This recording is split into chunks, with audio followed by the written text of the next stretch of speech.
Unang kabanata. Malakas ang pagbuhos ng ula sa labas. Nahihirapang abutin ng ating bida ang isang tasang tubig mula sa lamesa. Dahil sa nahihirapan siyang abutin ito, ang tasa na may lamang tubig ay nataktak. Ang tasa ay nahulog sa sahig na ikinabasag nito. Napasuntok na lang siya sa kama habang sinasabi na ito ay nakakabwisit. May galit sa kanyang muka, sinasabi niya sa kanyang isip na maaari bang naging walang silbi na talaga ako ngayon. Suan World Continent, kung saan naghahari ang lakas sa mundo ng martial, at ang malalakas ang tinitingala. Para maging mandirigma ang isang ordinaryong tao, kailangan muna nilang gisingin ang kanilang mga martial meridian. Ang martial meridian ay mga daluyan sa loob ng katawan ng tao na kayang makaramdam at sumipsip ng espiritual na enerhiya. Ang pinakapundasyon ng isang mandirigma. Kaya nilang dalhin ang espiritual na enerhiya sa bawat sulok ng katawan, binibigyan ang mga mandirigma ng kakayahang humiwa ng mga ilog gamit ang talim, tumawag ng hangin at ulan, at kahit magkaroon ng kapangyarihang wasakin ang langit at lupa. Espiritual na enerhiya, isang anyo ng enerhiya na naroroon sa mundo na parehong kayang sipsipin ng mga tao at mga nilalang. Ang pangalan ng ating bida ay Luhaw. Isang buwan na ang nakalipas nang nagising niya ang apat na martial meridian. At siya ang bagong henerasyong pangunahing disipulo ng pamilya Lu sa lungsod ng Tianqi. Pero dahil aksidente kong natuklasan na ang kasamahan kong si Luke Xiaolin ay palihim na inaabuso ang isang babaeng disipulo. Noong sandaling iyon, hindi ko kinaya na manood lang at kusa akong nakialam para tumulong. Hindi ko alam na nahuhulog na pala ako sa bitag ni Lu Tianyon, ang pinuno ng angkan. Ang pinuno ng angkan na si Lu Tianyon ay lolo ni Luke Xiaolin. Lumalabas na naiinggit pala sila sa paglago ko. At pinagplanuhan nila ang palabas na ito ng maigi. At sinabi sa kanya ng babaeng ito na itinuro siya na inupakan ako ni Luhaw. Sumaklolo si Luke Xiaolin at sinubukan pa ni Luhaw na patayin siya. Pagkatapos, inakusahan nila ako ng pagtatangka laban sa mga kasapi ng angkan at tuluyang winasak ang aking mga martial meridian. At pinatalsik nila ako mula sa angkan. Nakaupo sa kama ang ating bida na sinabi pa niya na ngayon na wala na ang lahat ng aking martial meridian. Sa mundong ito kung saan lakas ang naghahari, may lugar pa ba ako sa mundong ito? Pagkatapos napatingin siya sa isang sulat na nasa ibabaw ng lamesa. Kinuha niya ito at binasa, sinasabi na 10 taon sa silangang ilog, ang gintong kaliskis ay nagiging dragon sa tamang pagkakataon. Nakabalik na ako sa Xuan Sword Sect. Kailangan mong buuin muli ang sarili mo. Hua Dai. Si Dai lang ang tanging nagmalasakit sa akin noong panahon ng aking pagbagsak. Hindi ka panipaniwala, disipulo siya ng iginagalang Naxuan Sword Sect. At naalala pa niya noong inaalagaan siya nito na sinasabi sa kanya na kung nais mong suklian ako, mabuhay ka ng may determinasyon. Napahawak siya sa sulat ng mahigpit, sinabi niya na oo, hindi ako pwedeng sumuko. Kailangan kong kumilos. Kung hindi, paano ko pagbabayarin si Luke Xiaolin at Lu Tianyon? Tumayo siya kahit na nahihirapan at naglakad. Pumunta siya sa Tianqi City sa weapon shop na sinabi pa niya sa kanyang isip na tinitingnan na nila ako bilang kaaway. Para sa aking kaligtasan, kailangan kong lisanin agad ang Tianqi City. Hawak niya ang kalawangin na espada, pinagmamasdan niya ito habang sinasabi sa kanyang isip na ngunit. Dahil ako ay pinalayas, pati pagbili ng espada para sa sariling depensa ay isang luho na ngayon. Dagdag pa niya sa isip na kung wala akong sandata para sa depensa, mas magiging delikado pa ang pag-alis ko sa lungsod. Pagkatapos sinabi niya na, boss, mayroon ka bang mas mura? Na makikita sa kanyang gilid ang 3 anino ng tao. Makikita ang magandang espadang nakasukbit sa tagiliran ng lalaki, sinasabi nito na teka, hindi ba siya si Luhaw, ang pinakapangakong talento ng ating Tianqi City? Dagdag pa nito na 1 buwan na, inakala kong patay ka na. Na pinapaputok ang kamao ng lalaki sa kanyang likuran na nakatingin sa kanya ang mga ito na tila may binabalak. Napatingin siya sa mga ito na may gulat sa muka, sinsabi sa isip na Luke Xiaolin. Sinabi ni Luke Xiaolin sa mga kasamahan nito na hulihin siya. Na agad namang kumilos ang mga ito na mabilis na papunta sa ating bida. Mabilis na hinawakan siya ng mga ito sa kanyang 2 balikat na ikinabahala ng ating bida. Sinabi pa sa kanya ni Luke Xiaolin habang inilagay ang kanyang kamay sa likod niya na nakatumba sa sahig na Luhaw, hindi ka lang nagbigay ng maling paratang sa akin, sinubukan mo pa akong patayin kahit kapwa tayo miyembro ng angkan. Hinawakan siya nito sa muka habang nakangisi ng kakaiba. Sinabi sa kanya na hinihiling kong lumuhod ka at humingi ng tawad ngayon, kung hindi ay papatayin kita. Ngumiti ang ating bida. Sinabi niya na pipilitin mo akong lumuhod dahil sa walang batayang paratang. Kahit bumagsak ang langit, imposible yon. Biglang malakas na sinipa siya nito sa katawan. Sinasabi pa sa kanya ni Luke Xiaolin na kung hindi ka susunod, mamatay ka na lang. Na ang mga tao sa paligid ay napatingin habang papaalis. Patuloy sa pagtadyak ang mga ito sa kanya habang sinasabi niya sa kanyang isip na si Luke Xiaolin ay nasa ikalawang yugto ng key condensation.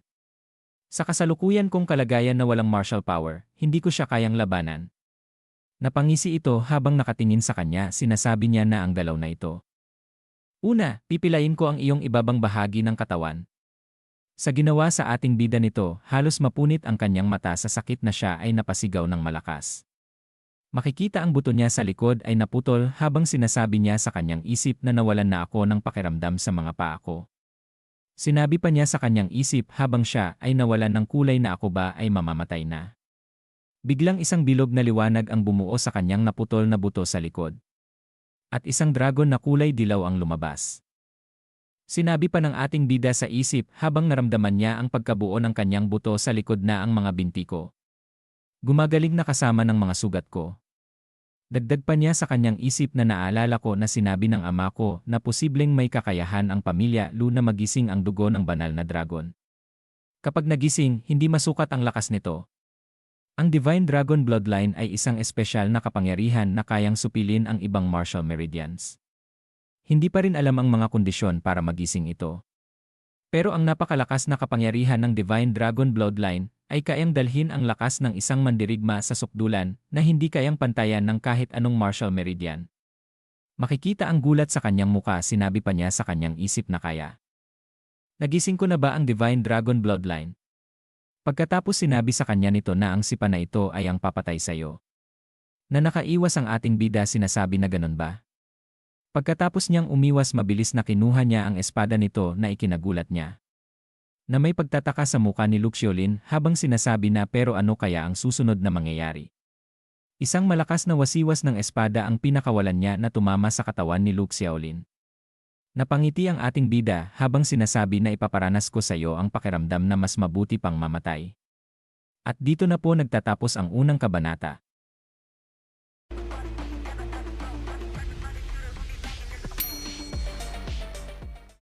Ika-2 kabanata sa pagpapatuloy. Si Luke Xiaolin at ang kanyang mga kasama ay bumagsak sa sahig na napasukan ng dugo. Itinaas ng ating bida ang espada na itutusok kay Luke Xiaolin habang nanginginig ito sa takot. Na sinabi pa ng ating bida sa kanya na Luke Xiaolin, alam mo ba kung paano ko ginugol ang mga araw mula nang masira ako? Dagdag pa niya habang tinusok nito ang hita na alam mo ba kung anong hirap ang pinagdaanan ko? Na ikinabulwak ng dugo sa bibig nito. Sinabi pa sa kanya ng ating bida na ang tagang ito ang pagkakautang mo sa akin. Hinatak niya ang espada na puno ng dugo at muli na namang itinusok. Sinabi pa niya na ang tagang ito ay kabayaran para sa lolo mong si Lu Tianyon. Na napasigaw si Luke Xiaolin na itigil mo na ito. Hinatak muli ng ating bida ang espada at muli na namang itutusok na sinabi pa niya na namumula ang mga mata na ang isang ito naman. Ito ang ganti para sa kataksilan mo, traidor. Nanamuti ang mata nito na nabasag ang kanyang pinakukunan ng lakas. Nakangiwi ang muka nito sa sakit na sinabi sa ating bida na ikaw, duwag na walang kwenta, nangahas kang hamunin ang aking kultibasyon. Hinatak ng ating bida ang espada. Sinabi niya na gantihan lang to. Isang munting regalo pabalik sayo. At hindi ko rin kakalimutan ang parte ng lolo mo. Pagkatapos ng ginawa niya, mabilis siyang umalis. Hindi makapaniwala ang mga ito na napasabi na si Luke Xiaolin ay napinsala ng husto ni Lu Hao. At lumipat ang eksena sa Tianqi City Mansion. Isang boses ang mapapakinggan na sinasabi na masama to. Ang kultibasyon ng batang Panginoon ay pinuruhan ni Lu Hao sa tindahan ng mga sandata. Nagalit ang matandang ito na sinabi na kalapastanganan ito. Sino ang nangahas na saktan ang apo ko ng ganito? Dagdag pa niya na malakas na sumuntok sa haligi sa galit na hanapin niyo siya. Kahit kailangang hukayin ang lupa ng 3 talampakan, babalatan at pagpuputol-putulin natin si Lu Hao. Makikita ang mga ito na puspusan ang paghahanap ng lahat sa loob ng lungsod. At pagkatapos ipinakita nito ang larawan ng ating bida sa binata habang sinasabi na magsalita ka. Nakita mo ba ang taong ito o hindi? Tumugon ito na hindi. Hindi ko siya nakita. Ang hindi nila alam, nakalabas na ng lungsod si Lu Hao at nagtatago na sa mga bundok sa labas. Makalipas ang 3 araw. Mula sa loob ng kuweba nagme-meditate ang ating bida na sinasabi sa kanyang isip na ayon sa sabi-sabi. Ang sinumang magising ang banal na dugo ng dragon ay muling mapapalakas ang kanilang mga meridian at magkakaroon ng pambihirang pamana na lampas sa pangkaraniwan. Dagdag pa niya habang makikita ang kanyang mukha na pero bakit, pagkatapos magising, ni isang karaniwang meridian ay hindi ko pa rin naibalik. Minulat niya ang kanyang mga mata na sinabi pa niya sa kanyang isip na kailangan ko ba itong pagsamahin sa sinaunang teknik ng angkan ng Lu. Na ang Golden Dragon 9 Transformations. Ayon sa alamat, ang Golden Dragon 9 Transformations ang pinakamakapangyarihang teknik sa kultibasyon ng angkan ng Lu. Pagkatapos ng 9 na pagbabago, kayang suwayin ang langit at lupa, taglay ang isang gintong katawan na hindi masisira. Gayunpaman, matapos ang mga taon ng pagsasanay ng mga disipulo ng angkan, natuklasang wala itong silbi at itinuturing na ngayong isang itinapong teknik. Sinubukan ng ating bida ang teknik na ang dilaw na liwanag sa kanyang katawan ay bumalot na sinabi pa niya sa isip na kahit ganoon, ang Golden Dragon 9 Transformations ay alam ng bawat inapo ng angkan ng Lu, kaya't sulit pa ring subukan. At pagkatapos ay inactivate niya ito. At makalipas ang 1.5 buwan, na makikita na lumiwanag ang kuweba kung nasaan ang ating bida. Isang liwanag na kayang pasiglahin ang mga bulaklak. Isang dilaw na dragon ang umiikot sa ating bida na sinabi pa niya sa kanyang isip na tagumpay. Hindi lang ako nakabawi ng isang karaniwang meridian, nakabalik din ang kultibasyon ko sa 2nd yugto ng Qi condensation. Tama nga, ang Golden Dragon 9 Transformation ay kailangang gamitin kasabay ng banal na dugo ng dragon. Napatingala siya habang sinasabi pa niya sa kanyang isip na bukod pa riyan, matagumpay kong nabuksan ang isang pamana na meridian. Karaniwan ng sinasabi na ang pagkultiba gamit ang isang pamana na meridian ay kasimbilis ng pagkakaroon ng 5 karaniwang meridian.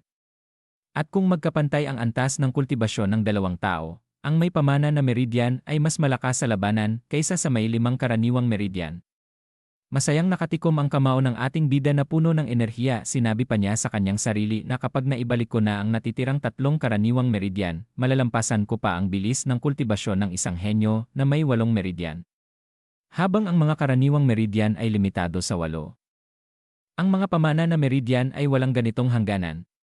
Dagdag pa niya na bagamat mahirap buksan ang isang pamana na meridian at nangangailangan ng natatanging mga pagkakataon o bihirang kayamanan. Sino ang nakakaalam kung magkakaroon pa ako ng pagkakataong buksan ang iba pang mga pamana na meridian sa hinaharap? Habang naglalakad ang ating bida palabas ng kuweba, sinabi pa niya sa kanyang isip na matandang aso na si Lu Tianyon, kahit nasa 6 na yugto ka ng tunay na Qi. Naniniwala akong hindi nakalayuan ang araw ng iyong pagbagsak. Sumapit na ang gabi sa kailaliman ng gubat sa labas ng lungsod. Isang mutant beast, Howling Moon Azure Wolf na nasa 2 yugto ang makikita. Hinarap pala ito ng ating bida na sinasabi niya sa kanyang isip na ang lakas ng Howling Moon Azure Wolf na ito ay kayang tumapat sa isang mandirigmang nasa 3 yugto ng Qi condensation. Tanong ko lang kung kakayanin ko ba ito sa 2 yugto ng Qi condensation. Malakas na tumalon sa kanya ang Moon Azure Wolf na nakabuka ang bunganga na handa na siyang kagatin. Nasumugod din ang ating bida sa kanya habang sinabi na sige, simulan na natin. Pagkatapos makikita sila sa ere na magkakasalpukan. Isang kulay. Dilaw na guhit sa hangin at 3 kalmot ang makikita. Pagkababa nila sa lupa makikita ang dulo ng talim ng espada ng ating bida ay may dugo at ang Moon Azure Wolf ay nahiwa ang katawan. At pagkatapos ay agad itong bumagsak sa lupa. Tinamaan din pala ang ating bida sa katawan na makikita ang 3 guhit sa katawan niya na masaya niyang sinabi na matagumpay ko siyang napatay. At dito na po nagtatapos ang 2 kabanata.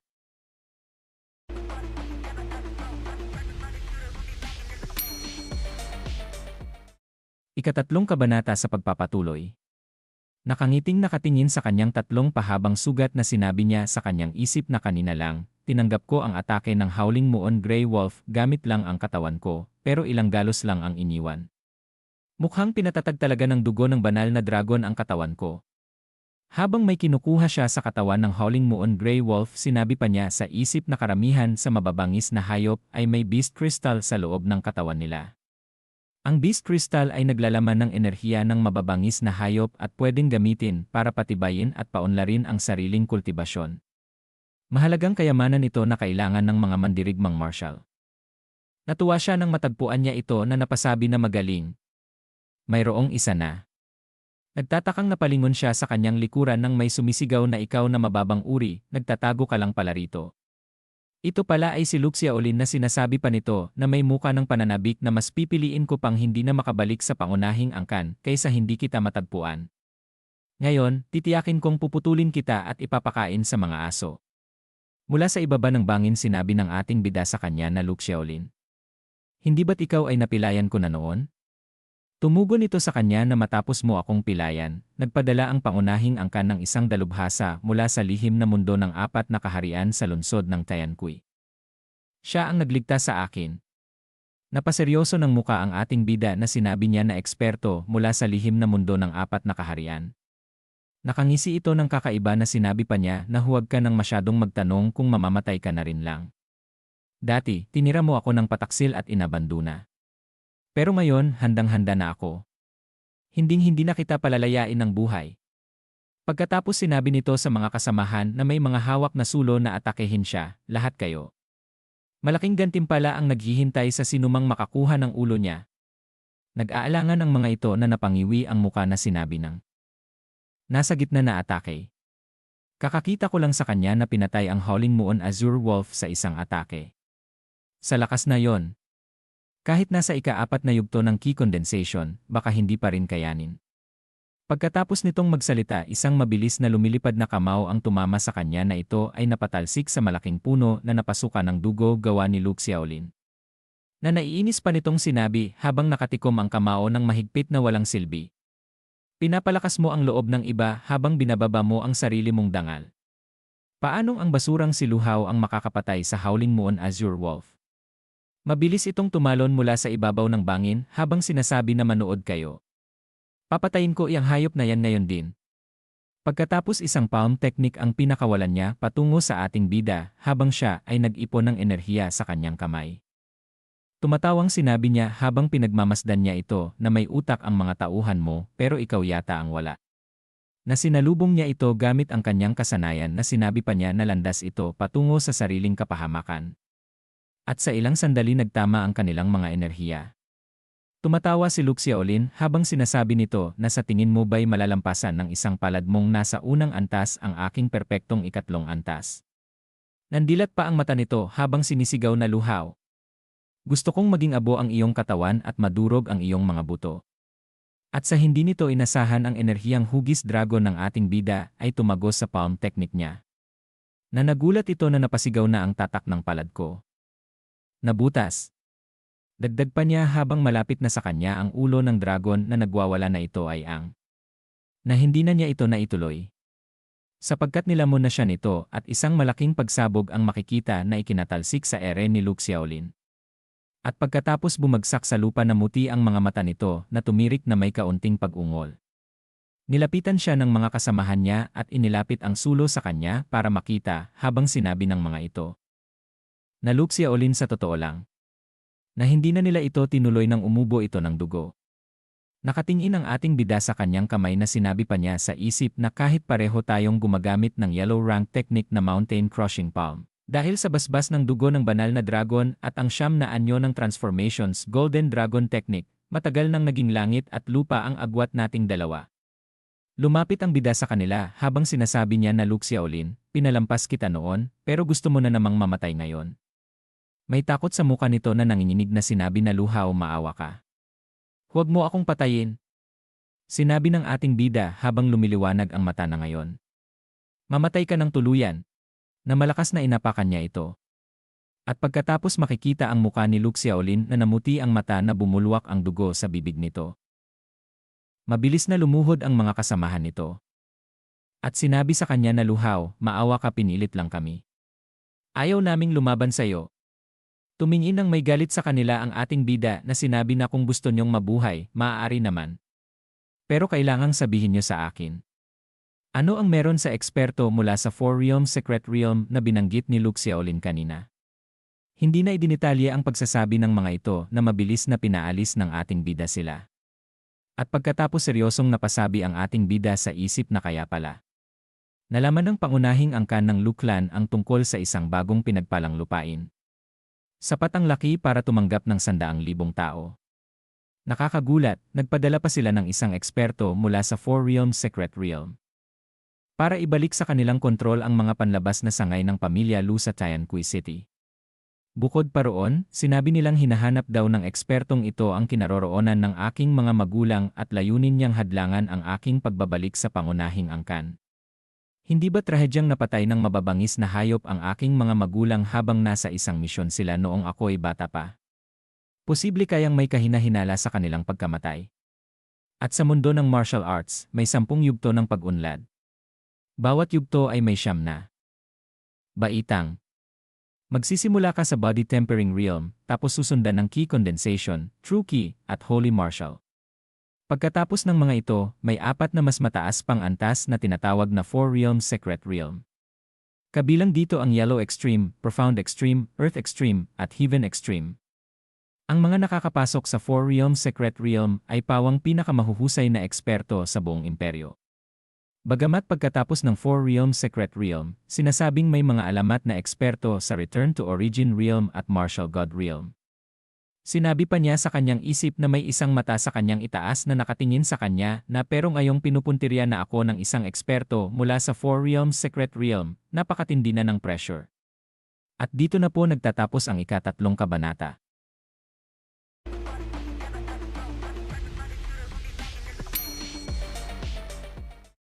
Ika-4 na kabanata sa pagpapatuloy. Ibinalik ng ating bida ang kanyang espada na may matalim na tingin sinasabi niya sa isip na gayunpaman, dahil ito'y may kinalaman sa pagkamatay ng aking mga magulang, kung ganoon. Kailangan kong imbestigahan ito ng mabuti. Na siya ay umalis na agad na tumalon sa ere. At pagtapos makikita ang Tianqi City sa Lu Family Mansion. Makikita ang ating bida na nakatago sa halamanan na pinagmamasdan ang mga tao sa malayo. Sinasabi ng mga ito na totoo namang puro walang silbi ang mga disipulo na hindi galing sa angkan. Si Lu Hao na yan, isa rin sa mga inutil. Ginagawang punching bag siya ng mga kapwa niya tagalabas. Sinabi naman ni Luxuer na Luzan, hindi ko papayagan na magsalita ka ng ganyan tungkol kay Kuya Lu Hao.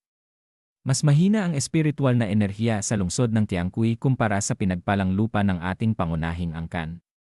Kaya natural lang kung may pagkakaiba. Nagulat ang ating bida nang marinig niya ito na napasabi sa isip na Xuer. Si Luxuer ba yon? Hindi ko inakalang naaalala pa rin niya ako. At naalala pa niya noong mga bata pa sila na sinabi pa sa isip niya na maraming taon na ang nakalipas. Noong nasa pangunahing angkan pa ako lang ang hindi nagising ang pulso ng mandirigma. Na sinabi pa ni Luxuer na huwag niyong apihin si Kuya Lu Hao. Dagdag pa sa isip ng ating bida na lahat sila tinawag akong walang silbi. At si Xuer lang ang gustong makipaglaro sa akin. Tumawa si Luwu sinasabi habang nakataas ang 2 kamay sa likod ng ulo na kung tungkol kay Lu Hao, alam mo ba na nilinlang daw ni Lu Songxi ang ama niya? Napatingin naman sa kanya si Luzan sinabi na maari ko bang malaman kung ano ang nangyari. Na nagulat naman na napatingin din si Luxuer sa kanya. Sinabi ni Luwu na ang ama ni Lu Hao para lang magising ni Lu Hao ang kanyang pulso ng mandirigma sa edad na 6. Isinuko ang lahat ng ari-arian ng kanilang pamilya at nakiusap kay Lu Songxi na ipasa ang Dragon Spirit Holy Dew. Pero ang tuso at mapanlinlang na si Lu Songxi ay nagbigay lang ng peking elixir. Dagdag pa niya na nang malaman ang katotohanan, nakipaglaban ng matindi ang ama ni Lu Hao kay Lu Songxi, pero nanaig si Lu Songxi dahil sa dami ng kanyang mga kapatid. Nasugatan ang ama ni Lu Hao sa laban at napilitan siyang lisanin ang pangunahing angkan. Napatingin si Luwu sa gilid na sinabi niya na ngayon, pati si Lu Hao ay pinalayas na rin mula sa angkang panlabas. Talagang kawawa ang pamilya ni Lu Hao. Tumatawang sinabi naman ni Luzan na hindi na sayang ang pagbisita natin sa angkang panlabas para lamang masaksihan ang kanilang kahihiyan. Na makikita naman si Luxuer na nanginginig sa galit. At pagkatapos tumingin sa mga ito na sinabi sa dalawa na Luwu, Luzan, pinapayuhan ko kayong huwag magsalita ng walang ingat. Kapag nabulgar ko ang katotohanan tungkol sa pamilya ni kapatid Lu Hao, parurusahan ko ang mga umapi sa kanila. Pinagmamasdan pa rin sila ng ating bida mula sa malayo na sinabi pa ng dalawa kay Luxier na alam ko. Pero nagpadala na si Lu Songshi ng mga tao para tugisin si Lu Hao. Malamang ay hindi na siya mabubuhay. May galit sa muka ang ating bida na nakatingin sa kanila, sinabi sa isip na kaya pala si Lu Songshi mula sa pangunahing angkan ang nasa likod ng pananakit sa aking mga magulang at sa pagpapadala kay Lu Xiaolin para tugisin ako. Dahil nais ni Lu Songshi na lipulin ang aking pamilya. Pinatigas niya ang kanyang kamay, sinasabi niya sa kanyang sarili na hintayin niyo lang. Kapag naging malakas ako, magbabayad kayong lahat. Dagdag pa niya na itinikom ang kamao ng mahigpit na may seryosong mga tingin na sisiguraduhin kong mananagot ang buong angkan ni Lu Songshi.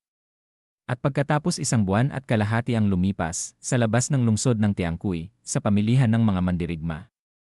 Ang ating bida ay naglalakad mula rito na siya ay nasa 2nd antas ng Condensed Ki Realm, taglay ang isang minanang martial pulse at 2 pangkaraniwang martial pulse. Na sinasabi pa niya sa isip na walang duda. Kapansin-pansin ang mga kristal ng halimaw na Howling Moon Grey Wolf. Hindi lang ito pinatatatag ang martial pulse, naabot na rin ng Golden Dragon 9 Transformations Technique ang perpektong anyo ng unang dalaw. Tumingin sa kanyang kamay na sinabi pa sa isip na ayon sa sabi, sa bawat perpektong galaw ng Golden Dragon 9 Transformations Technique maaaring maunawaan ang isang pambihirang kasanayan. Bakit hindi ko pa rin ito nauunawaan? Napatingin siya sa mga taong sumisigaw sa kanyang unahan, sinasabi na makinig kayo. Magpalista na sa mga papunta sa Profound Sword Sect. Delikado ang paglalakbay, kaya't ang wala pa sa 2nd antas ng Condensed Ki Realm ay hindi dapat sumama. Na napasabi ang ating bida sa kanyang isip na panahon na naman para sa Profound Sword Sect na kumuha ng mga disipulo mula sa labas. Ang Profound Sword Sect ay isang makapangyarihang puwersa sa buong silangang rehiyon at ito ang sektang pinapangarap sa lihan ng bawat cultivator. Kung makapasok ako sa Profound Sword Sect, hindi lang ako magiging mas malakas. Nandoon din si Huadier. Magagawa ko ring suklian ang pagligtas niya sa akin. Nagtatakang napatingin siya sa kanyang likuran nang may tumawag sa kanya na sino ka binata. Nakangiting sinabi pa ng babae sa kanya na paano kung sumali ka sa team namin para magparehistro sa Profound Sword Sect.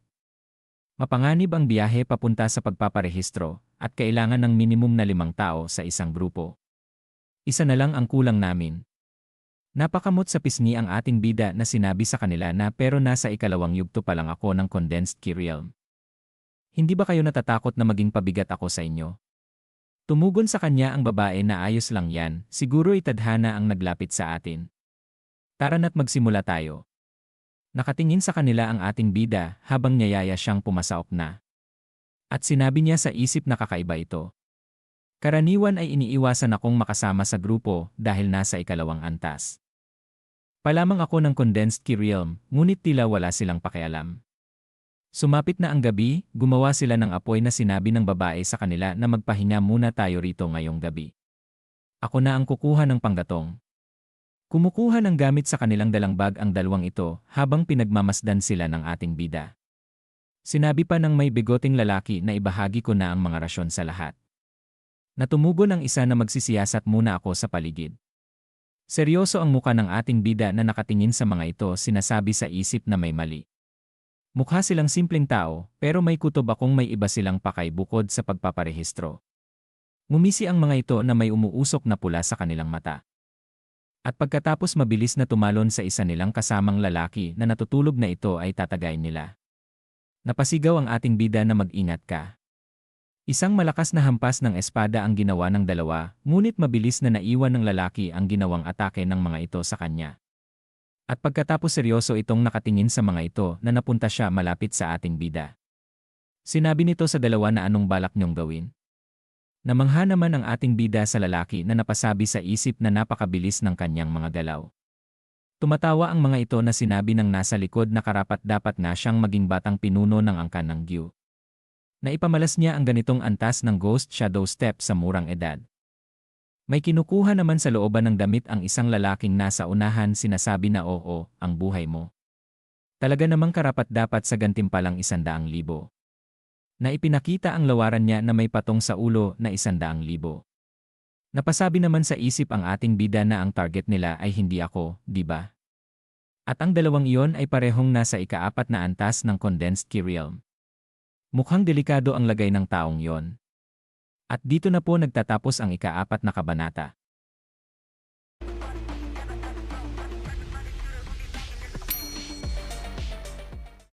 Ika-5 kabanata sa pagpapatuloy. Hinatak ng lalaki ang kanyang espada mula sa kaluban habang sinasabi niya na kapatid sa likod, wala kang kinalaman dito. Dapat ay tumakbo ka na. Isang kadena ang nakatali sa malaking puno ang mabilis na lumilipad. At pagkatapos pumulupot ito sa paa ng lalaki. Na ikinagulat naman ito. Sinabi niya sa isip na masama ito. Isang kadena. Hindi ko na magagamit ang ghost shadow technique ko. Tumatawang mabilis na sumugod ang dalawa habang sinisigaw ng mga ito na masyado ka pang walang karanasan. Nagulat ang lalaki nang mabilis na hinarang ng ating bida ang gagawing atake ng dalawa sa kanya. Ngumisi ang ating bida sinasabi sa mga ito na kaya nyo pala ako niyaya. Para lang mapuno ang bilang.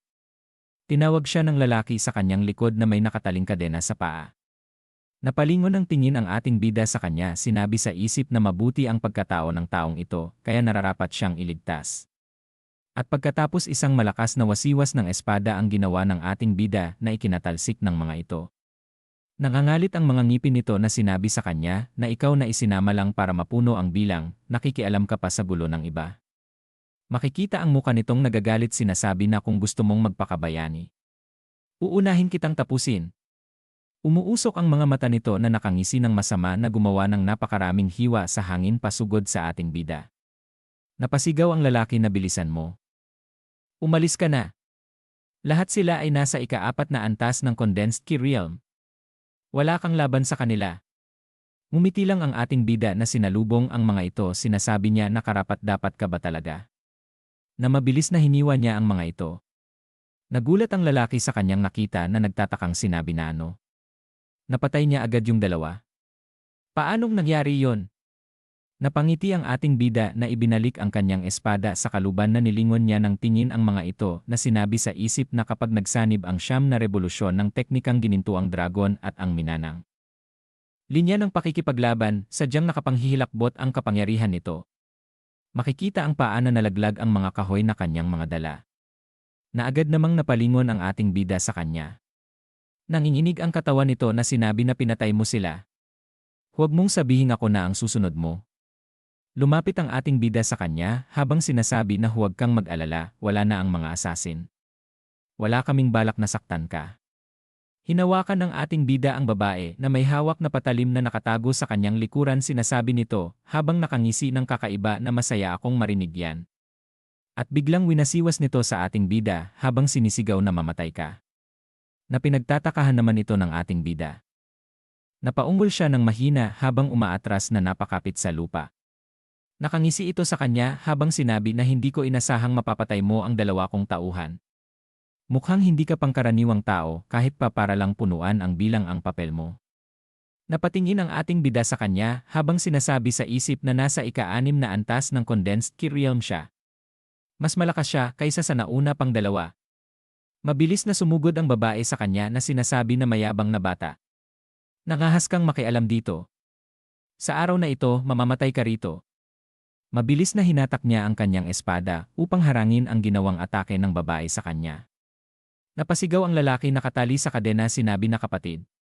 Huwag mo akong alalahanin at tumakbo ka na agad. Ang babae ay namula ang mga mata na mabilis na inatake ang ating bida na tinamaan siya sa katawan dahilan ng pagkabitaw niya ng espada. Napatilapon siya ng malakas habang napaungol sa sakit. Nangangalit ang mga ngipin niya na makikita ang sakit sa muka sinabi niya sa isip na hindi ko inasahan na tinatago niya ang lakas niya. Mamamatay na ba ako dito? Tumalon sa hangin ang babae habang aatakihin siya ng malakas sinabi pa nito na ngayon, wala ni isa sa inyo ang makakatakas. Biglang may nangyaring kakaiba sa ating bida. Na biglang may naisip. Na makikita ang mga taong dilaw sa kanyang isipan na gumagawa ng iba't ibang pagsuntok. Namuti ang mga mata niya na naglabas ng dilaw na enerhiya sinabi pa niya sa isip na hindi. Hindi pa ako pwedeng bumagsak dito. At itinikom niya ng mahigpit ang kanyang kamao na may kasamang dilaw na enerhiya na sinalubong ang pag-atake ng babae gamit ang Dragon Fist. At nang magkasalubungan ang kanilang atake nawasak ang kutsilyong gamit nito na ikinalaki ng mata ng babae na hindi makapaniwala. At dito na po nagtatapos ang ika-4 na kabanata.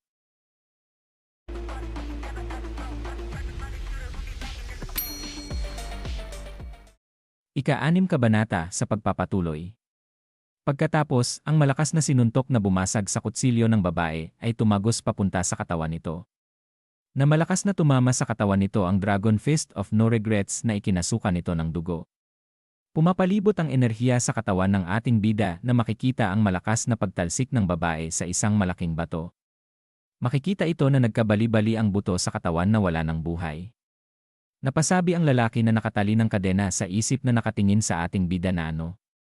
Nagulat ito na napasabi pa sa isip na ang taong ito, na nasa ikalawang antas lamang ng key condensation, ay natalo ang isang nasa ika-6 na antas ng key condensation. Nakatingin ang ating bida sa kanyang kamay habang malalim ang paghinga sinasabi sa isip na buti na lang at naunawaan ko ang unang ultimate technique ng Golden Dragon 9 Transformation Art sa gitna ng buhay at kamatayan. Ganito na ba ito kalakas kahit unang galaw pa lang? Dagdag pa niya na ngunit sa ngayon, pakiramdam ko ay naubos ang lahat ng lakas sa aking katawan. Mukhang talagang malakas ang Dragon Fist of No Regrets, pero matindi rin ang epekto pagkatapos gamitin ito. At pagkatapos lumapit siya sa lalaki na may nakatali ng kadena na pinutol ito. At ilang sandali pa sinabi ng ating bida na kapatid, ang pangalan ko ay Haulu. Bakit may patong ang ulo mo? Bago sumagot ang lalaki sa kanya sinabi ng ating bida sa isip na upang hindi mabunyag ang aking pagkakakilanlan at ako'y mapag-initan, gagamit ako ng mga pekeng pangalan sa tuwing lalabas ako sa hinaharap. At pagkatapos tumugon ito na ang pangalan ko ay Guchen. Nagkaroon ng suliranin sa aming pamilya at mismong pamilya ko ang naglagay ng patong sa ulo ko. Muli na namang sinabi ng ating bida sa isip na hinahabol din pala siya ng sarili niyang pamilya. Mukhang pareho kaming palaboy sa mundong ito. Sumuntok sa palad si Guchen at masayang sinabi sa kanya na Haulu, hinding-hindi ko makakalimutan ang pagtulong mo sa akin. Pupunta ka sa Swansword Sect, di ba? Dahil nandito na rin tayo, sabay na tayong pumunta. Itinikom ang kamao niya na hinarap kay Guchen, sinabi niya na mahalaga ang bawat sandali. Sa ngayon, tayong dalawa ay magkapatid na nagbabantay sa isa't isa. Nagtama ang kanilang kamao sa harap ng malakas na apoy sinabi pa ni Guchen na oho. Naniniwala ako sa iyo. 3 araw ang lumipas sa labas ng lugar ng pagrerehistro ng Swansword Sect. Sinasabi ng lalaki sa unahan na tara, lapit na kayo. Sa mga gustong sumali sa Swansword Sect, kailangan munang mag-qualify. At pagkatapos mula sa mga tuklong makikita ang mga tao na nakapila na napatingin sa napapakinggan nilang ingay mula sa looban. Papalabas na ang ating bida na napahinga siya ng malalim sinasabi na sa wakas. Tapos na rin ako sa test. Halos sabay silang lumabas ni Guchen mula sa tuklong na sila ay nagkatinginan. Sinabi sa kanya ni Guchen na Haulu, 7 ang aking ugat ng martial arts at itinuring akong nasa pinakamataas na antas. Ikaw, kumusta ka naman? Tumawa ang ating bida na sinabi sa kanya na 3 lang ang ugat ko ng martial arts, kaya pinakamababa ang naging rating ko. Hindi naman makapaniwala sa kanya si Guchen na sinabi sa kanya na grabe, ganun ka nakalakas kahit 3 lang ang martial veins mo. Mula sa likuran nila tumatawa ang mga ito na sinasabi na isang walang kwentang may 3 martial veins lang, may lakas ng loob pang pumunta rito para mapahiya. Na sinabi naman ng ating bida sa isip na mapapahiya ako. May taglay akong inherited martial veins. Hindi mo lang kayang ma-detect. Sinabi ng ating bida habang papaalis siya na walang problema. Sige lang at sumali ka na sa paligsahan. At pagkatapos sinabi sa isip ng ating bida na masyado kasing espesyal ang namana kong mga ugat sa martial arts. Mas mabuting huwag ko muna ipaalam sa iba. Na nakatingin na nagtataka si Guchen sa kanya. At pagkatapos makikita na silang lahat na nagtipon sa paligsahan. Sinabi ng nasa entablado sa kanila na ayos. Lahat kayo ay pasado. Humawak sa kanyang balbas na sinabi pa nito na pero hindi sapat ang pagiging pasado lang para mapabilang sa Swansword Sect namin. Sinigaw pa niya sa kanila na sa oras na ito, 6,000 mandirigma ang magtatagisan upang angkinin ang 1,000 plataporma. Sa loob ng kalahating oras, ang mga makaliligtas lamang ang kikilalaning karapat-dapat sa Swansword Sect. Sinabi ng dalawa sa kanilang isip na 6,000 katao ang magtatagisan para sa 1,000 plataporma. Tunay na mabangis ang tunggaliang ito. At pagkatapos sinigaw nito na sige, magsisimula na ang pagsusulit para sa pagpasok sa Xuan Sword Sect. Mabilis na tumakbo ang mga ito na sinigaw pa ng tagapagsulit na simulan na ang bilang. Sinabi sa kanya ni Guchen na ang daming bakanteng plataporma sa unahan. Bilisan natin at kumuha agad. Natumugo ng ating bida sa kanya na okay. CJ. Na ang mga ito ay tumalon papunta sa mga nakatayong mga haligi ng bato. Nakakuha ka agad ng isa si Guchen. Na agad namang sinugod siya ng mga ito habang sinasabi na hoy bata, akin to. Lumayas ka kung ayaw mong mamatay. Tumingin siya sa mga ito at agad na hinanda ang kanyang espada. At agad na winasiwas niya ito na agad na tumilapon sa ere habang sinasabi ni Guchen na kayo ang umalis. At pagkatapos ng dalawa ay mayroon muli na sumubok na agawin ito sa kanya. Na tumatawang ihahampas ang kanyang palakol na sinasabi na diyan ka lang, huwag kang tatakas. At dito na po nagtatapos ang ika-6 na kabanata.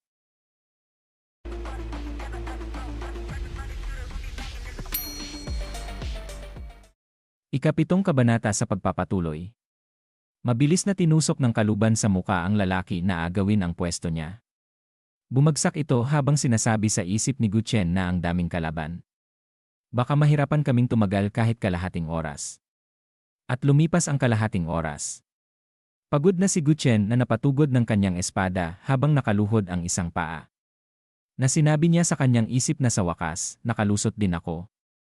Sinilip niya ang ibaba na sinabi pa niya sa kanyang isip na nakipaglaban ako sa 9 na kalaban sa loob ng kalahating oras.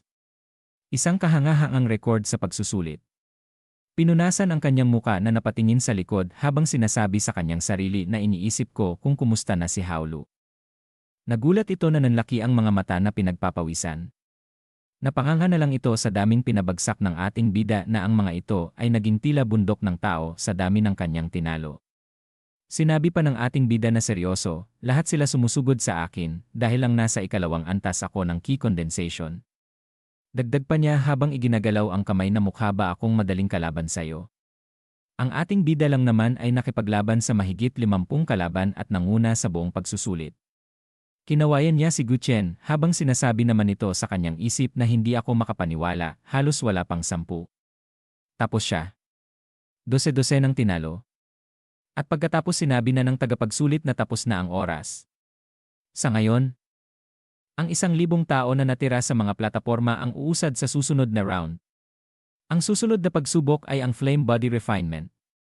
Dagdag pa nito habang nakatingin ang mga ito na magaang muka na sa panahon ng body refinement, basta't 500 ang matanggal, ang natitirang 500 ay diretsong uusad. Nagulat si Guchen nang makita niya mula sa ibaba ang tila malakas na apoy at malakas na hangin ay umiibabaw. Nangangalit ang mga ngipin nito habang sinasabi niya sa kanyang isip na grabe, parang naglalagablab ang hangin sa init. Ang ibang kalahok naman ay halos mapahiga sa itaas ng kanilang pinagpapatungan at ang pawis ay tumatagaktak sa dami. Na napasabi pa na ang sagwa sa pakiramdam nito. Na ang iba naman ay bumabagsak na lang habang sinasabi na hindi ko na ito kayang matagalan. Si Guchen na tahimik lang na nakaupo na nakapikit na sinabi sa isip na sobrang hindi ko na matiis. Kung wala ako sa ikatlong antas ng key condensation, tiyak na bumagsak na ako ngayon. Pero di ba? Nasa ikalawang antas pa lang si Haolu ng key condensation. Sana hindi pa siya naubusan ng lakas. Sumilip ito ng tingin sa ating bida na sinabi pa niya sa isip na Haolu. Kailangang kayanin mo ito. Nagulat ito na hindi makapaniwala nang makita niya ang ating bida na tila hindi siya naapektuhan ng body refinement. Sinabi pa nito sa kanyang isip na napalaki ng mata nang makita niyang natutulog lang ang ating bida na paanong posible ito. Paano nakakakaya ni Haolu na matulog ng komportable sa gitna ng init? Hindi ba siya naiinitan? Muli na namang lumipas ang kalahating oras at inanunsyo na ng tagapangasiwa na sige, sa ngayon, 500 tao na ang nahulog mula sa mga plataporma. Sa natitirang 500, pagbati sa inyo. Dagdag pa nito habang makikita ang pagod na mga ito samantalang ang ating bida ay kakagising lang na mula ngayon, kayo ay formal nang tinatanggap bilang mga disipulo ng Xuan Sword Sect.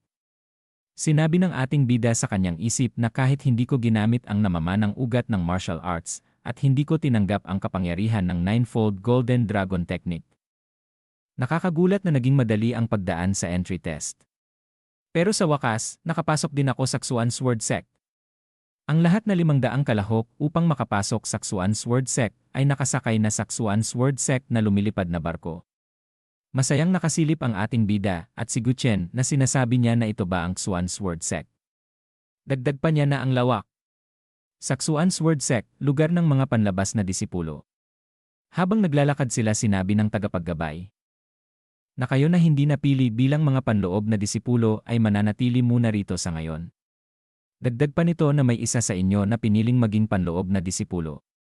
Kahit hindi kayo napili, hindi kailangang panghinaan ng loob. Makalipas ang 3 buwan, magsasagawa ang sekta ng pagsusuri para sa parehong panloob at panlabas na mga disipulo. Hanggat kayo'y masigasig na magsasanay sa panahong ito, maaari pa rin kayong maging panloob na disipulo sa pamamagitan ng pagsusuri. Napasabi naman ang ating bida sa kanyang isip na panloob na disipulo. Malaki ang agwat sa pagitan ng mga panlabas at panloob na disipulo. Ang mga panlabas na disipulo ay umaasa lamang sa sarili nilang pagsasanay. Na para bang sila'y nagtataguyod mag-isa. Napatingin siya sa itaas kung nasaan ang pavilion, sinabi pa niya sa isip na samantala, ang mga panloob na disipulo ay tumatanggap ng gabay mula sa mga kilalang guro at may akses sa iba't ibang elixir at mahiwagang kayamanan, na labis na nakatutulong sa kanilang kultibasyon. Kaya kailangan ko talagang makapasa sa pagsusuri pagkalipas ng 3 buwan. Dagdag pa niya na seryosong sinabi pa sa isip na samantala, si Guchen ay napili na bilang isang panloob na disipulo dahil sa kanyang 7 ugat ng martial. Sa susunod na 3 buwan, magsusumikap ako ng husto para makahabol sa kanya. Makikita ang outer disciple area. Nakatingin ang ating bida sa isang bote, sinabi niya sa isip na nakatanggap na ako ng key condensing pills na ipinamamahagi ng sekta. Ang key condensing pills ay napakahusay para sa pagpapalakas ng pagsasanay sa key condensation realm. Talagang mapagbigay ang Xuan Sword Sect. Napatingin siya sa pintuan na sinabi pa niya sa isip na yon ang aking kwarto. Binuksan niya ito. At sinabi na hello, ako si Haolu. Mula ngayon, tayo na ang magkakakwarto, tama. Tulungan natin ang isa't isa simula ngayon. Na nagulat naman ang lalaki sa loob na nagtatakas biglang pagpasok ng ating bida. At dito na po nagtatapos ang ika-7 kabanata.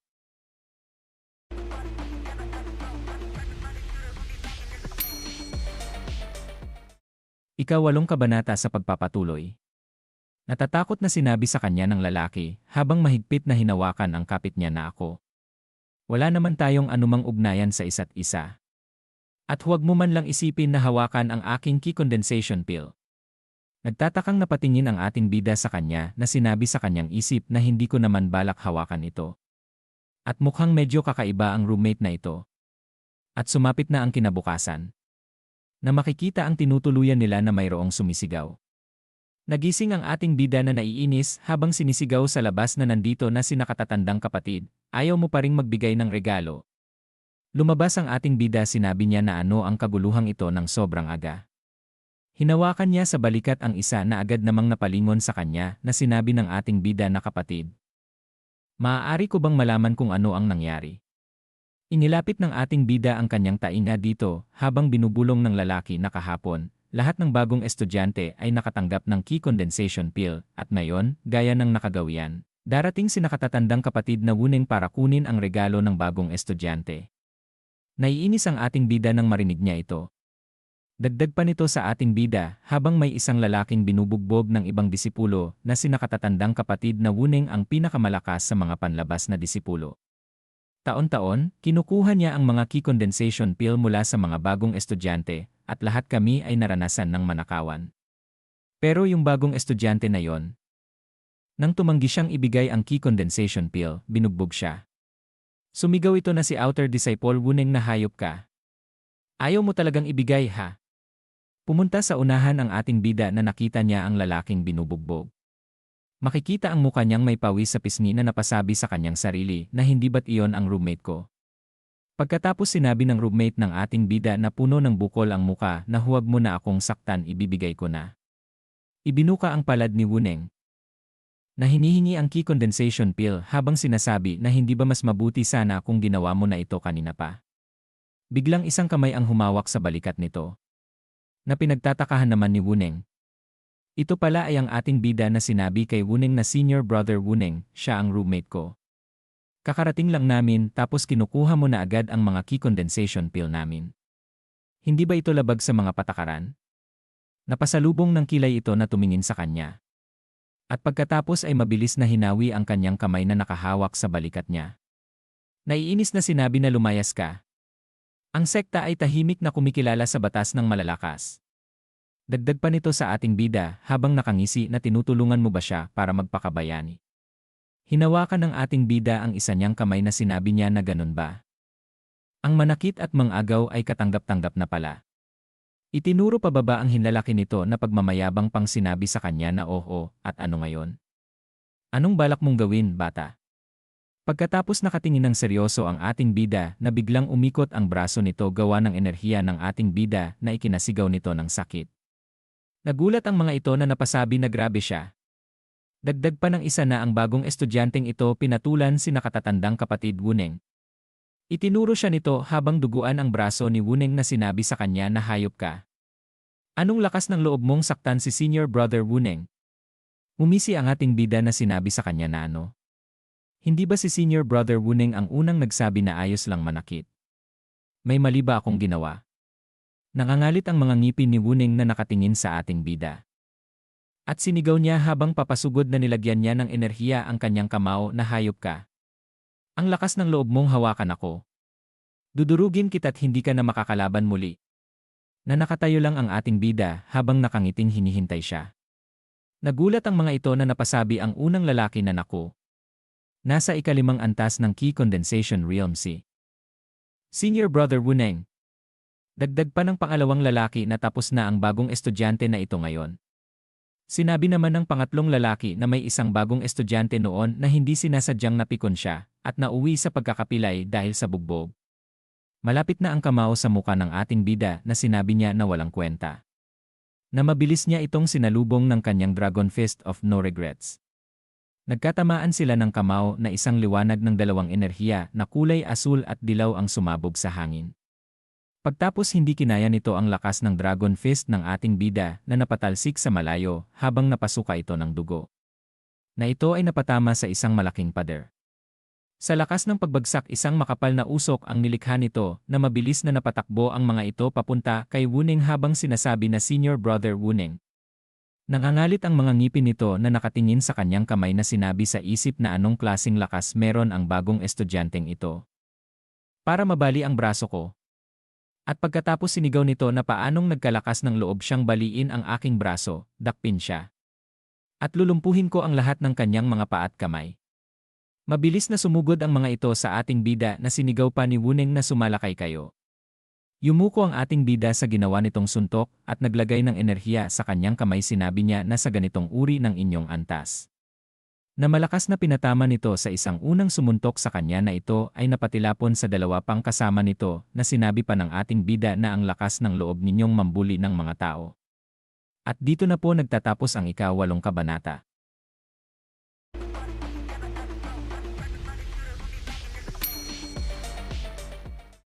Ika-9 na kabanata sa pagpapatuloy. Nagulat si Wuneng nang makita niya na ang kasamahan niya ay lumipad malapit sa kanya. Na napahanga ang mga nanunood na napasigaw na wow. Makikita ang muka ni Wuneng na napanganga ng bunganga sinabi sa isip na ang bagong disipulong ito. Ganito ba talaga kalakas? Lumapit ang ating bida sa kanya habang sinasabi na senior brother, narinig kong kinuha mo raw ang mga pil ng lahat ng bagong estudyante, totoo ba yon? Natatakot itong sumagot na sinabi sa kanya na anong klase ka bang nilalang.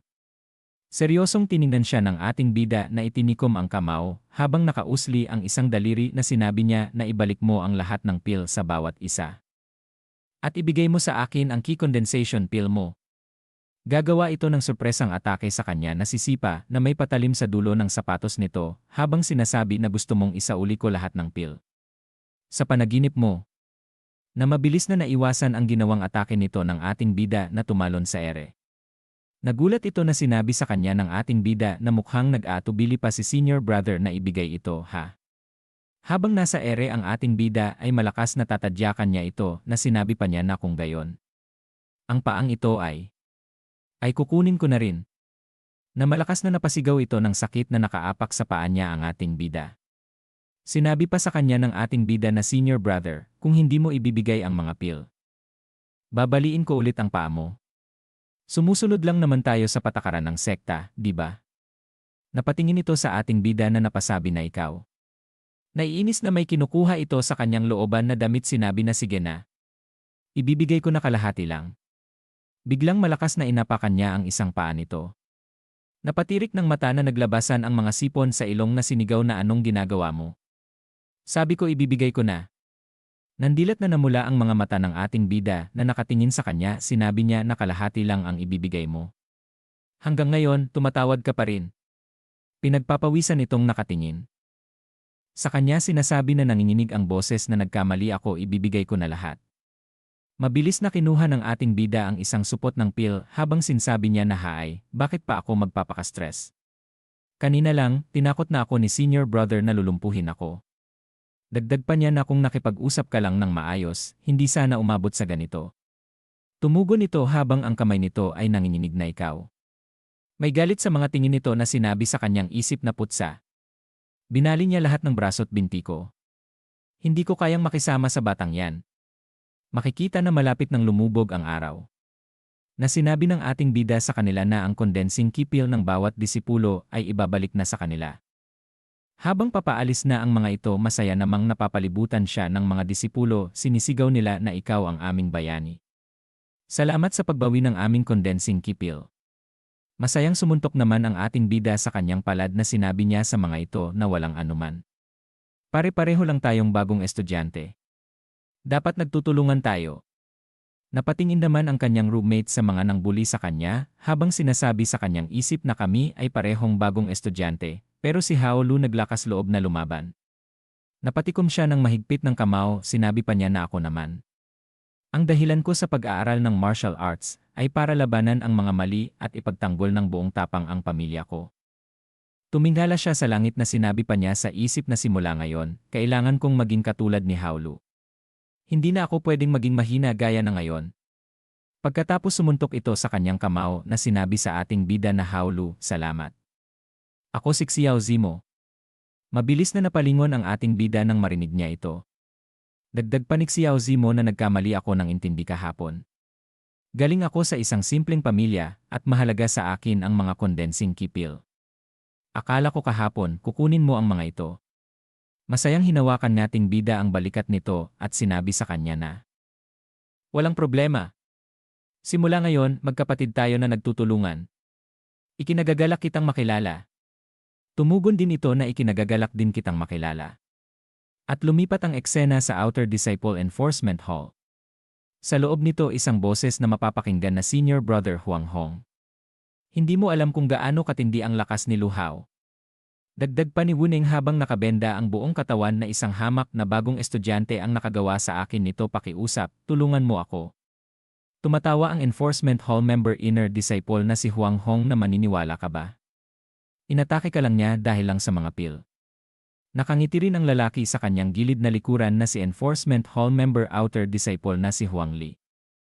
Dagdag pang sinabi sa kanya ni Huang Hong, wala talaga kayong kwenta. Dagdag pa niya na nakalagay ang kanyang kamao sa ulo na ngunit ako ay isang panloob na disipulo at hindi nararapat na gumanti laban sa mga bagong dating. Natumugon ang lalaking nakatingin sa kanya na kaya ang ibig mong sabihin, pababayaan na lang tayong bugbugin. Mabilis na nilagay nito ang kanyang kamay sa tapat ng liig na sinabi na huwag kang mag-alala. Isang buwan mula ngayon ay ang araw ng paglalakbay para sa mga bagong estudyante.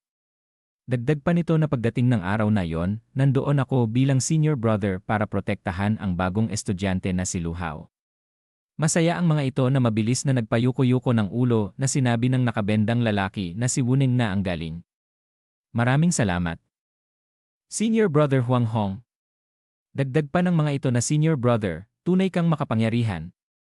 At lumipat ang eksena kung saan makikita ang ating bida na nagmemeditasyon habang sinasabi sa kanyang isip na bukas na ang araw ng paglalakbay ng mga bagong estudyante. Tanging sa pagdaan sa pakikipagsapalaran ito, kami na maaaring maging karapat-dapat para sa pagsusulit ng inner at outer disciple at magkaroon ng pagkakataong makapasok sa inner sect.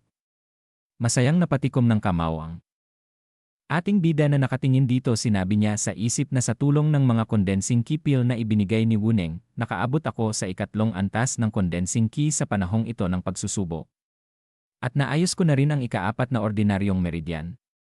Tumalon siya sa isang malaking bato na sinabi pa niya sa isip na tingnan nga natin kung gaano kalaki ang tinaas ng lakas ko nitong nakaraang buwan. Dati, buong lakas ko pa ang kailangan para mabasag ang isang malaking bato. Nagpalabas ng enerhiya sa katawan ang ating bida na inipon sa kanyang kamao, sinabi niya na ngayon. Subukan na natin ang lakas na ito. At dito na po nagtatapos ang ika-9 na kabanata.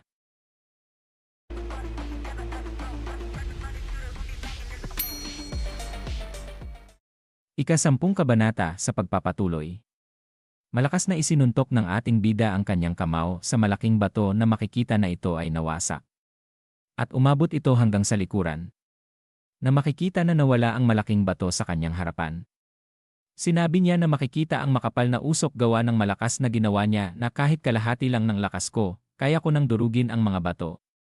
Higit doble na ang lakas ko kumpara noong isang buwan.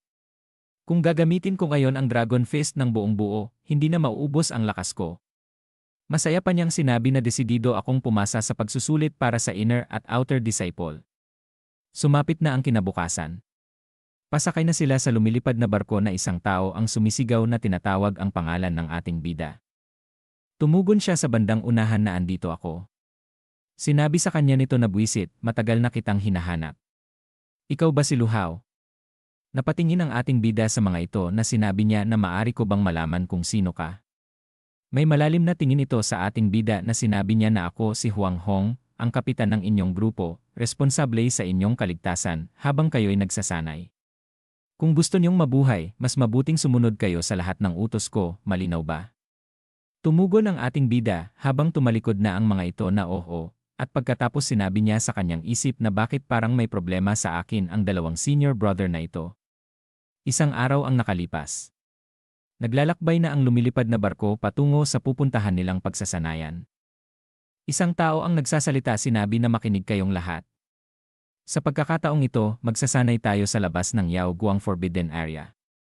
Napakadelikado ng lugar na ito, lalo na para sa mga bagong disipulo tulad ninyo. Dagdag pa nito, habang nakasalansan ang mga disipulo na bawat bagong estudyante ay kailangang makakuha ng 5 Tier 3 Beast Crystal upang makumpleto ang misyon. Ang mga makakatugon sa pamantayan ay magiging karapat-dapat para sa pagsusulit ng inner at outer disciple. Dagdag pa nito sa kanila, habang nakasuntok ang kamao sa palad na ang pagsasanay na ito ay tatagal ng 5 araw, at lahat ay kailangang makabalik sa barko pagsapit ng oras ng tandang sa ika-5 araw. Natumugon ang mga ito na oho.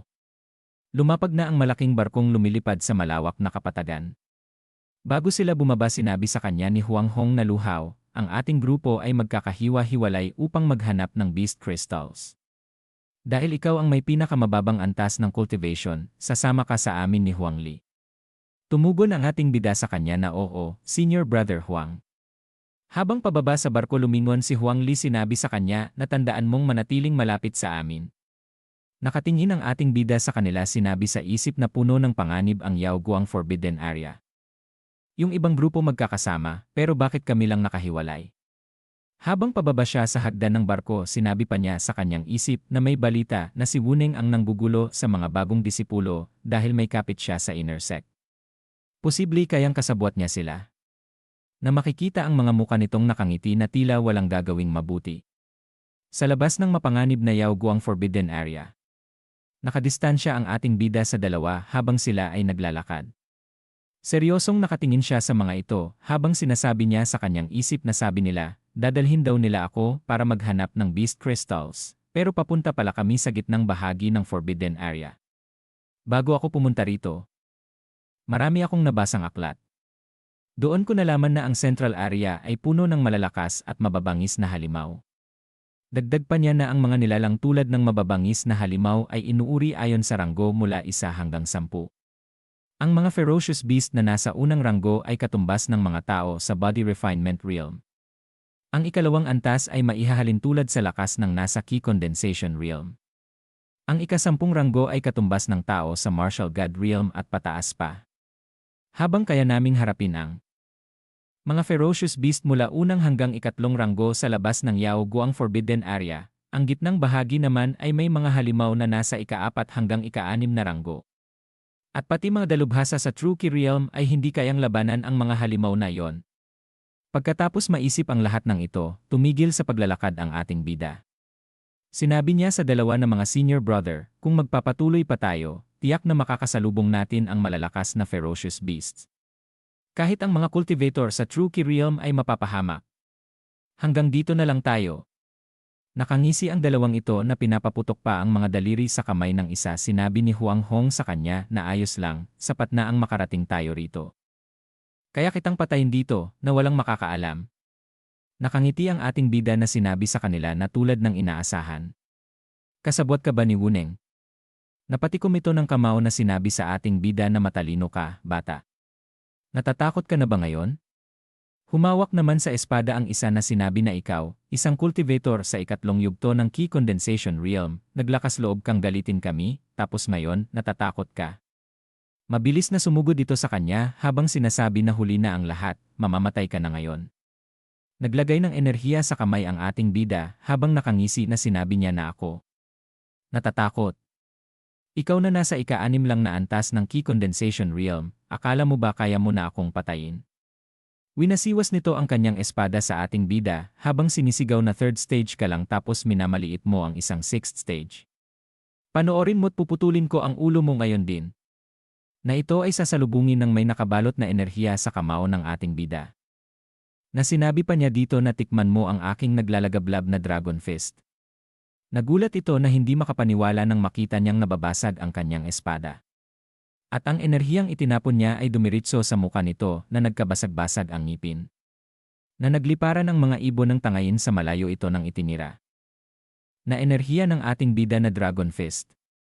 Habang nakasuntok pa din sa hangin ang ating bida na naglalabas ng enerhiya, sinabi pa niya na senior brother, magpahinga ka na ng mapayapa. Makikita itong nakabulagta sa lupa labas ang kanyang dila na napatay ng ating bida na pasigaw si Huang Hong na Huang Li. At dito na po nagtatapos ang ika-10 kabanata.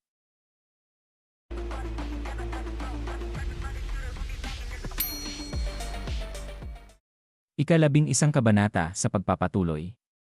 Nangangalit ang ngipin ni Huang Hong na napasabi sa kanyang isip na paano ito posible. Si Huang Li ay nasa ika-6 na antas ng Ki Condensation. Pero natatalo siya ng isang tao lang na nasa ika-3 antas.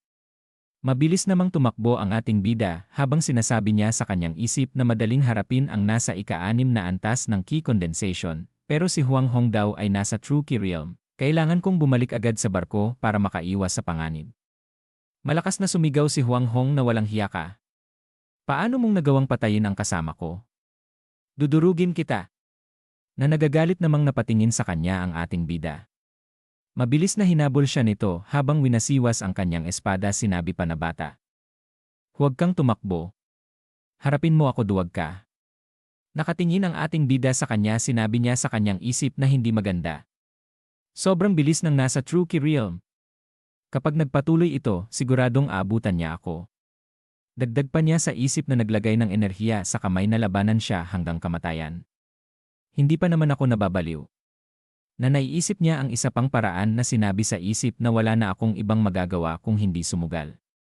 Nagtataka naman ito na nakatingin sa ating bida. Nang makita niya na itinira niya ang kanyang kamay na may enerhiya sa kanyang dibdib. Napangisi ito habang napangiwi ng muka. Sinabi na ganoon ka na lang katakot kaya gusto mo nang tapusin ang buhay mo. Nang biglang nagbago ng direksyon ang pagtakbo niya na mas pumasok pa sa mas mapanganib na lugar. Na muli na naman itong pinagtatakahan ni Huang Hong. Napatigil ito sa pagsunod sa kanya na nakangising. Sinabi na tanga. Alam mo ba kung saan ka tumatakbo? Nasa gitna ka na ng ipinagbabawal na lugar.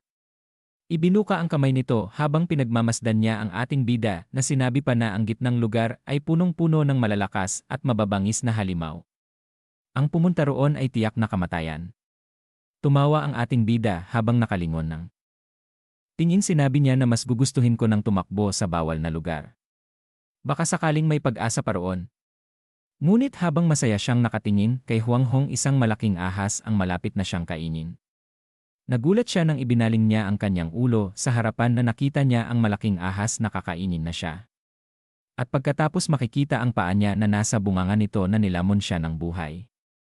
Na siya ay nilunok nito na napunta sa katawan ng ahas. Mula sa malayo nakatago si Huang Hong sa malaking puno na nakangisi na sinabi na buti nga. Ikaw na nasa ikatlong antas ng key condensation, akala mo ba makakaligtas ka sa gitnang ipinagbabawal na lugar? Ang Hawaiian Python na nasa ika-4 na antas ay mas malakas pa sa True Key Realm. Ibinalik na nito ang kanyang espada na naglakad palayo na nakangiting sinabi na pero salamat at hindi ko na kailangang kumilos.